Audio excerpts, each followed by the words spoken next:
हमको क्वेश्चन दिया है for the reaction system 2NO gas plus O2 gas arrow 2NO2 कोई भी एक रिएक्शन सिस्टम है इसके अंदर रिएक्टेड प्रोडक्ट सभी गैस फेज के अंदर है, ठीक है।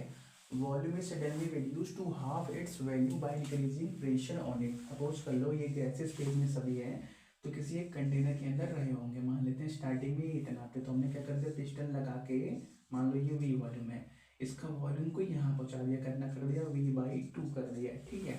फिर क्या दिया है, if the reaction is first order with respect to O2 and second order with respect to NO, ठीक है। तो देखा दिया हुआ है उसमें ऑर्डर दिया हुआ है दोनों के रिस्पेक्ट में, ठीक है। The rate of reaction will be, हमको क्या देखना है कि रेट ऑफ रिएक्शन पे क्या इफेक्ट पड़ेगा, ठीक है। हमको ये मल्टीपल चॉइस क्वेश्चन दिया हुआ है। इसके अंदर पहला ऑप्शन है diminish to 1/4 of its initial value. करने का मतलब इनिशियल जो रेट होगा इस रिएक्शन का जब हमारे पास उसका वॉल्यूम टोटल भी था उसके मुकाबले जो बाद वाला रेट होगा वो 1/4 टाइम्स कम हो जाएगा। दूसरे में क्या है 1/8 टाइम्स कम हो जाएगा, diminish to 1/8 of its initial value, ठीक है। तीसरे में क्या है इंक्रीज टू 8 टाइम्स। करने का मतलब स्टार्टिंग रेट के मुकाबले बाद वाला रेट 8 गुना बढ़ जाएगा या स्टार्टिंग रेट के मुकाबले बाद वाला रेट 4 गुना बढ़ेगा, ठीक है। और times of its initial value, ठीक है। तो हमको चेक करना है कौन सा सही होगा। तो पहले क्या करते हैं इसके लिए रेट मान लेते हैं R किसके बराबर होगा K NO के पावर में X और O2 के पावर में Y। तो देखो इसमें X और Y का वैल्यू दे रखा है कि O2 के रिस्पेक्ट में rate of order of reaction with respect to O2 कितना है 1 है और NO के रिस्पेक्ट में कितना है 2 है, ठीक है। तो देखो ये जो होता है ये ब्रैकेट इसको हम क्या बोलते हैं कंसंट्रेशन टर्म। कंसंट्रेशन का मतलब number of moles upon volume, ऐसे लिखते हो। मोल को आप सिंपली N से डिनोट करते हो, वॉल्यूम को सिंपली V से डिनोट करते हो। तो देखो यहाँ पे क्योंकि इस बार गैसेस के टर्म में बात चल रही है और वॉल्यूम का बात चल रहा है तो हम क्या करेंगे इसको इस टर्म में लिखेंगे, ठीक है। तो उसको क्या लिखो आप R = K number of moles of NO upon V number of moles of O2 upon V square. ये बना दी इक्वेशन नंबर 1, ठीक है।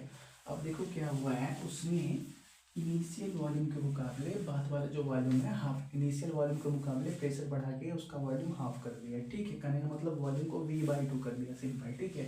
तो नया रेट मान लेते हैं 8 हो गया उस टाइम पे। तो K इसके बराबर होगा number of mole of NO upon V/2 whole square, ठीक है। और क्या number of mole of O2 upon V/2 power में 1, क्योंकि देखो यहाँ पे पावर में 1 रहेगा ना, इसके पावर में 1 ही है, ठीक है।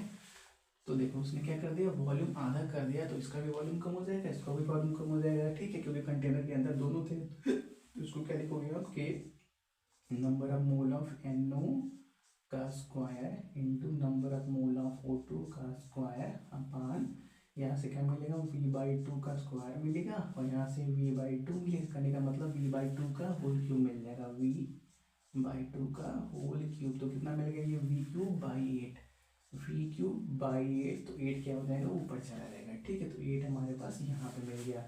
तो देखो हम बात करते हैं इस वाले पोर्शन के बारे में। तो इसको क्या लिख सकते हो आप के number of mole of NO का square number of mole of O2 के पावर में 1 अपान V का क्यूब। यहाँ से V स्क्वायर मिलेगा, यहाँ से V का क्यूब, ये हो गया R के बराबर, ठीक है। तो देखो ये तो क्वेश्चन आ रहा है, ये वाला क्वेश्चन आ रहा है तो ये क्या हो जाएगा ये आपका K NO, चलो सिंपली R लिख देते हैं, ठीक है। KR 8 तो क्या हो जाएगा जो आपका रेट ऑफ रिएक्शन है वो 8 गुना बढ़ जाएगा, ठीक है। जब दोनों का वॉल्यूम ऐसे चेंज हो रहा है तो रिएक्शन 8 गुना स्टार्टिंग के मुकाबले बढ़ जाएगा।